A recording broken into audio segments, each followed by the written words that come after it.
কারণ অনেকদিন পড়াইতেছে তো তো দেখা যাক চালকের কি অবস্থা। কি হলো? আস্তে আস্তে আস্তে আস্তে হেঁটে গেলে কেমনে? আরে তোমার আমি কইলাম হেঁটে যাও, হেঁটে গেলে কেমনে? হ্যাঁ কি হলো? তুমি এটা কি করলো? তোমার আমি কইলাম টেস্ট রাইট দেওয়ার লাগে ওইদিকে, তুমি এদিকে গেলে কেমনে? ভাই টেস্ট ড্রাইভ আমি দিবেন।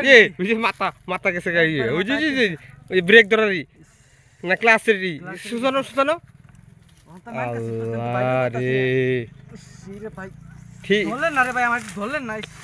আরে ভাই ঠিক আছে, আমি তোমার খালি কইলাম যে একটা টেস্ট দিতেছি, অনেকদিন পড়াইতেছে, আর তোমার যে চাকার যে অবস্থা মানে একবার শেষ, শুইলা মিলা তো ওটা শেষ, ওটার মধ্যে কিছু নাই। তো ওইটা কেমনি কি হইলো?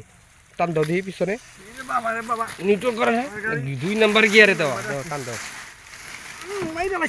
আল্লাহ তো মনে করো না, তারপর গাড়ি তো ঘুরাইতে হইব, গাড়ি ঘুরাম নি, যদি ঘুরানো ঘুরাইতে হইব না। তোমার আমি কইলাম